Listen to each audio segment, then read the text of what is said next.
Bismillahirrahmanirrahim. Assalamualaikum warahmatullahi wabarakatuh.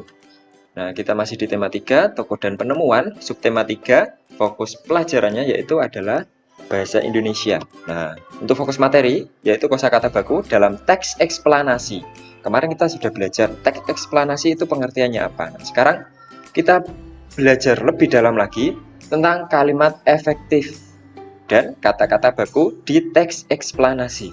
Nah, kalimat efektif itu apa? Kalimat efektif adalah kalimat yang terdiri atas susunan kata yang sistematis dan menggunakan kata baku. Nah, di sini kata baku sendiri itu adalah kata-kata yang penulisannya telah sesuai dengan pedoman ejaan bahasa Indonesia. Dalam kata-kata baku digunakan pada acara-acara resmi dan penulisan karya ilmiah seperti skripsi dan lain-lain. Atau bisa di kartu undangan resmi ya tapi. Nah, lanjut. Nah, mengingat kembali apa teks eksplanasi. Nah, teks eksplanasi teks yang menjelaskan tentang fenomena alam dan ilmiah.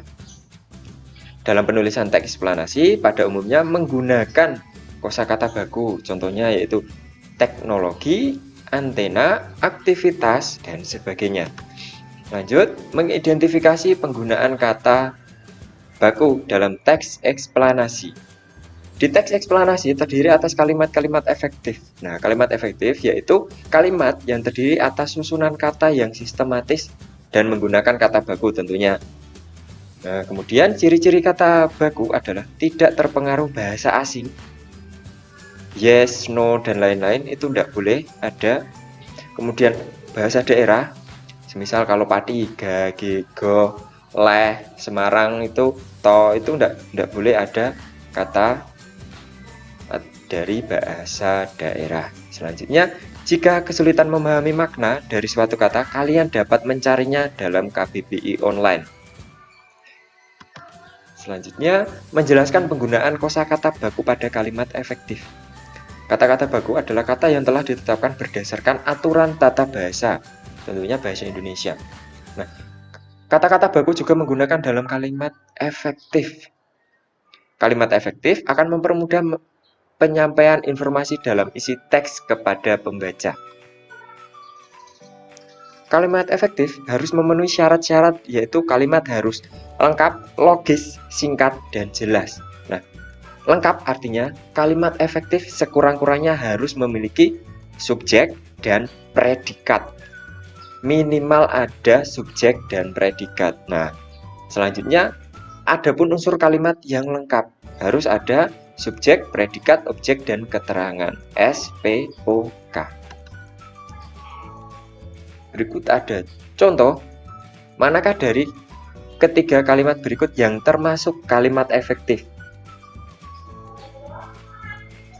Komang membeli. Yang B, Komang membeli roti. C, Komang membeli roti di warung. Coba kalian tentukan mana dari ketiga kalimat tersebut yang termasuk kalimat efektif. Kemudian faktor-faktor munculnya kata tidak baku. Yang pertama, tidak mengetahui bentuk penulisan dari kata yang dimaksud.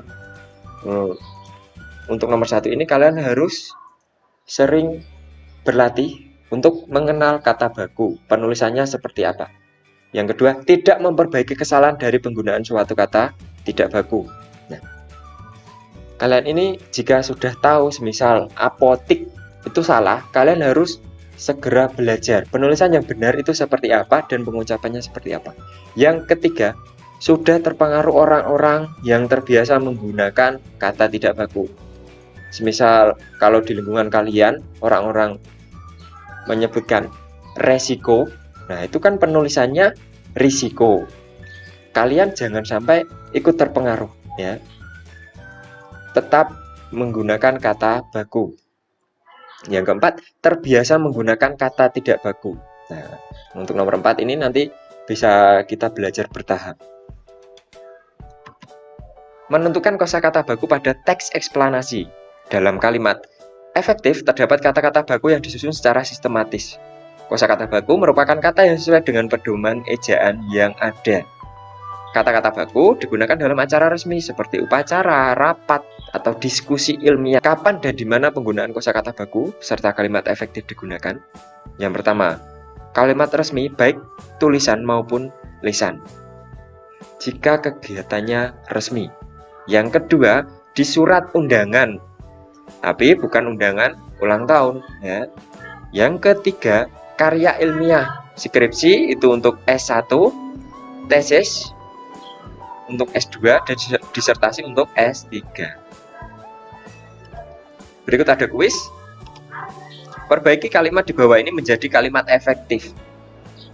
Yang pertama, sekolah membagi-bagikan buku pelajaran untuk semua siswa kelas 5.